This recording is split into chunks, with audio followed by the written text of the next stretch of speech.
When man began to multiply on the face of the earth and daughters were born to them, the sons of God saw that the daughters of man were attractive.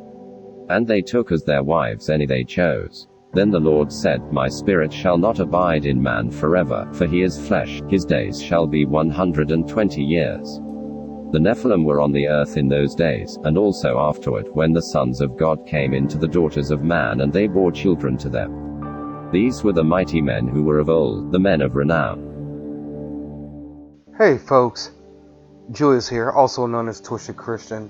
I am the owner, creator, and writer of the Grigori animation project. One of the things in my studies, in putting together the story, one of the things that I needed to know was how long were the Nephilim actually on the earth? Because the Bible says the Nephilim were on the earth in those days, and also afterward, when the sons of God came into the daughters of men and they bore children to them. The book of Genesis gives us a very short version of what took place, and also the destruction that took place, because in Genesis 6:11 through 13, now the earth was corrupt in God's sight, and the earth was filled with violence, and God saw the earth and beheld it was corrupt, for all flesh had corrupted their way on the earth. And so we know the human race was corrupted when the angels came down and they mated with the women. And knowing the time frame of actually knowing how long the Nephilim were on the earth, the other thing that I am looking for is evidence of all the flesh being corrupted. And as far as the actual details of what actually took place in Genesis 6, we know that the book of Enoch, and the book of Jasher, and the book of Giants, all books that were found with Dead Sea Scrolls that actually detail and give you more details and more insight to what actually took place during that time period. And because of those texts, take for instance the book of Giants, where it talks about the angels taking 200 of these different animals for procreation, and that afterwards, because they had defiled, they begot giants and monsters. And in the book of Jasher, it talks about how the judges and rulers went to the daughters of men and took their wives by force. And they took the cattle from the earth and the beasts of the field and the fowls of the air, and they taught the mixture of one species with another in order to provoke the Lord. And God saw the whole earth, and it was corrupt, for all flesh had corrupted its ways on earth.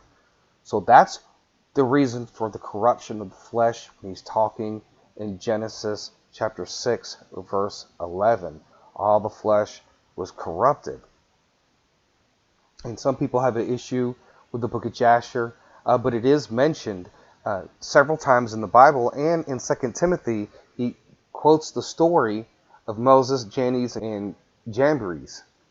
And that comes from the book of Jasher, chapter 79, verse 27.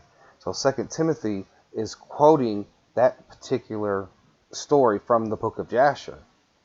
And of course, the most famous book that really details the events of the angels and the interactions between Enoch and the fallen angels, and Enoch and God, and what actually was taking place.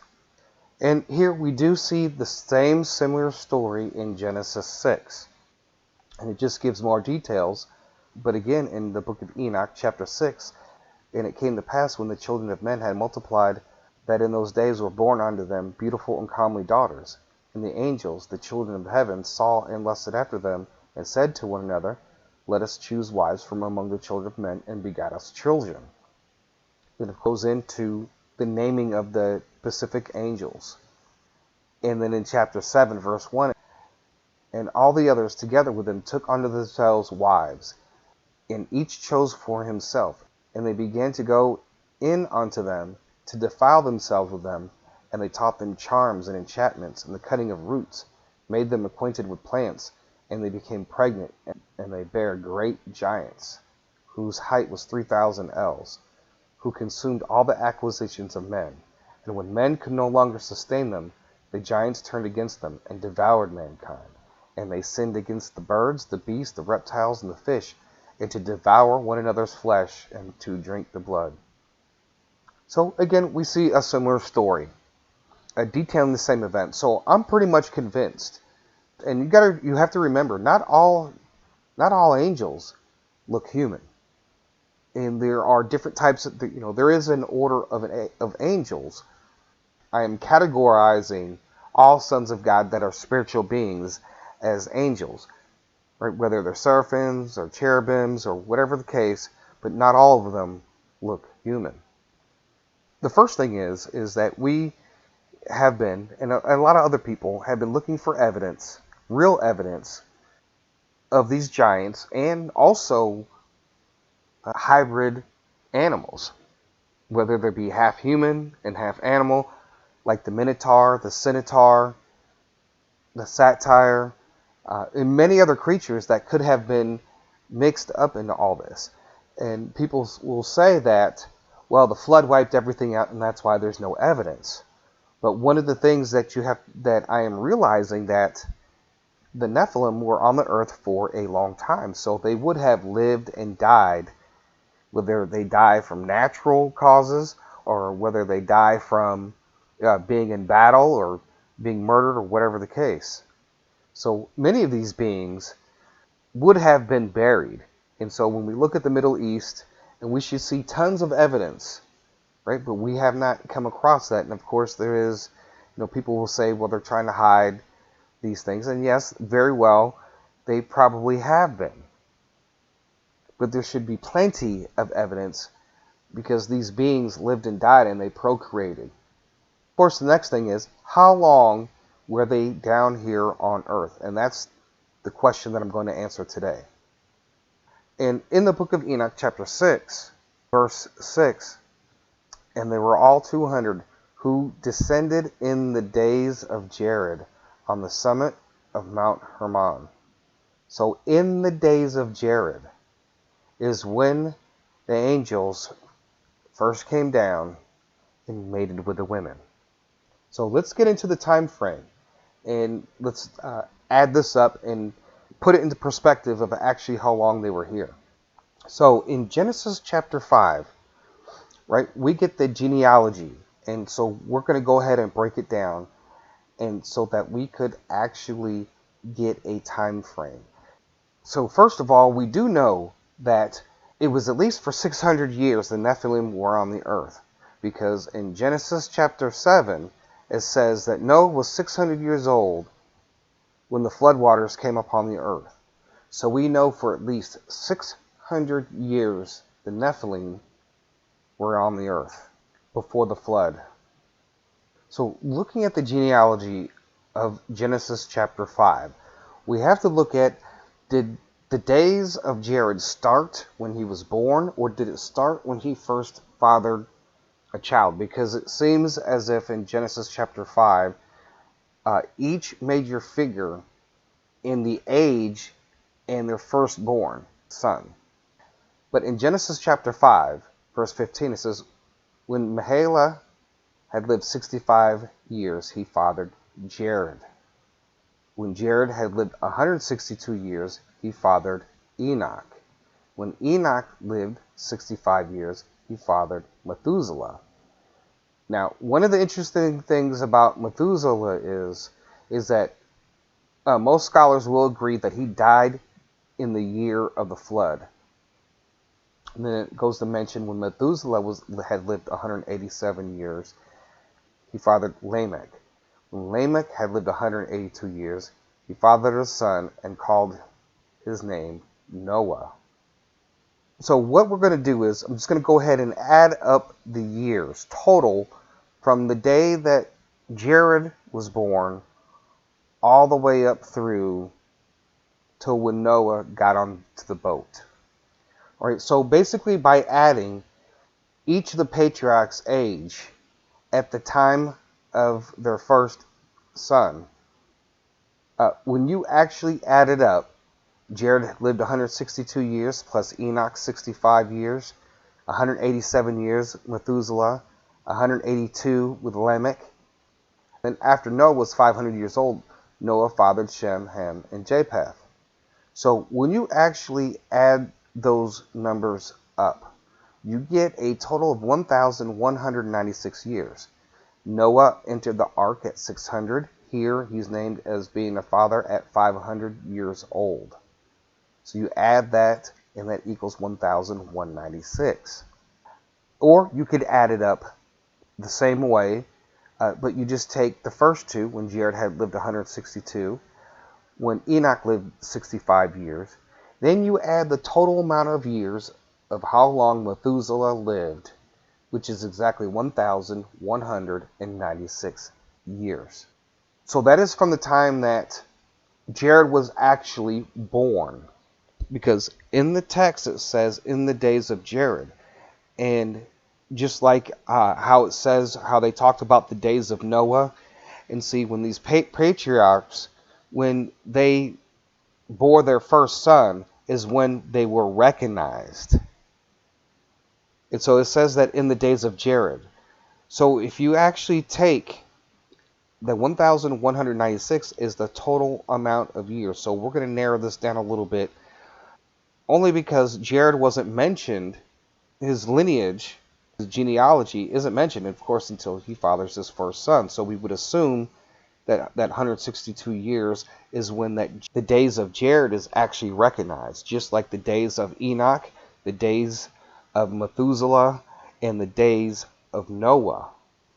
So it's interesting that when you do add up the age of Methuselah, and from the time that Jared gave birth to Enoch and then Enoch to Methuselah, you add those total amount of years, it comes to the exact number of 1,196. So if we take the number 1,196 and we actually subtract the 162 years from when approximately when the days of Jared would have started according to biblical genealogy, it would give us approximately 1,034 years. And that would be around how long the Nephilim were on the earth before the flood. When the angels came down and they mated with the women and the women gave birth, they had to give time. You have to give time, just like any other child. The child is going to grow up and it's going to take some time, and then these angels would continue to go ahead and have children, more and more children, and then their children are going to procreate either with animals or with themselves, right? Female Nephilim, male Nephilim, and then vice versa, where you had female Nephilim and a human male. So when you really look at it, if these giants did grow pretty fast, I would imagine by the age of 20 or 30 that they would have been battle ready, because when you really get into the story of what actually took place and what the angels did and how they taught them to make swords and weapons and how to go to war, and how the giants turned against mankind and began to battle the human beings. And there's actually some descriptions in some of the texts that were found in the Dead Sea Scrolls that do talk about battles that took place between the humans and the Nephilim. When you're trying to be as accurate as possible, at least the storyline itself, you want to know these things, because then I know that how long the Nephilim were actually here on the earth. And so it would have taken some time for them to really build up a population of giants. So when we take away the 162 days, we still have 1,034 years. And that's very interesting, because there should be, we should find a lot of evidence of these Nephilim. And especially when you go back and you look at older newspaper clippings, there were all these, there was this acknowledgement that giants did exist, right, among the scientific community. And then over time, since around 1924, those articles began to disappear. They would show up every now and then, and they would talk about how they found a giant, another giant skeleton. A lot of these stories were reported by mainstream news, the New York Times, and so forth. And so allegedly, right, because it's only circumstantial evidence at this moment, that they were finding things, and they were finding different types of creatures and things that may have got lost over the last several hundred years. So, but I do believe at some point that all this will be revealed The past, the biblical past in this timeline has to be at some point confirmed. And I truly believe that is going to happen at some point. It's not just a flood would simply wash away all the evidence. It would have washed away all the existing evidence that was on top of the land, right? It wouldn't necessarily wipe out the civilizations that may have been on top of each other or built on top of each other during that 1,000-year period. And all the deaths that would occur, and those bones, there should be tons of bones in that area, especially when you look at the story of the promised land of Moses and Joshua, and how they said the land was filled with giants. So especially in Israel, there should be plenty of evidence. And I think that we will find that evidence. I do think officially one day we will be privileged to those discoveries that have been in the past, and maybe there might be some new discoveries that will be released. But I wanted to point this out, and I think that as we discuss what actually took place, especially among the scholars and among many people that take this to heart as truth, and that these events did take place and they did happen. And I think it was important that we do know that it was for the length of time, and that also that the flood itself wouldn't have wiped away all the evidence. It would have wiped out the existing evidence and the existing people who lived on the earth during that time period.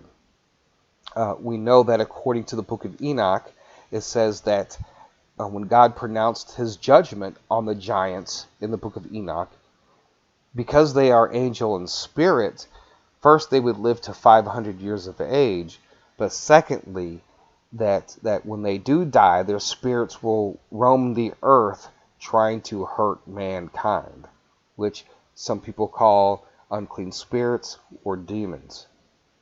Hope you guys have learned something today, and if you guys like these videos that I do make, and if you guys want to support the Grigori Animation Project, the links are down below in the description.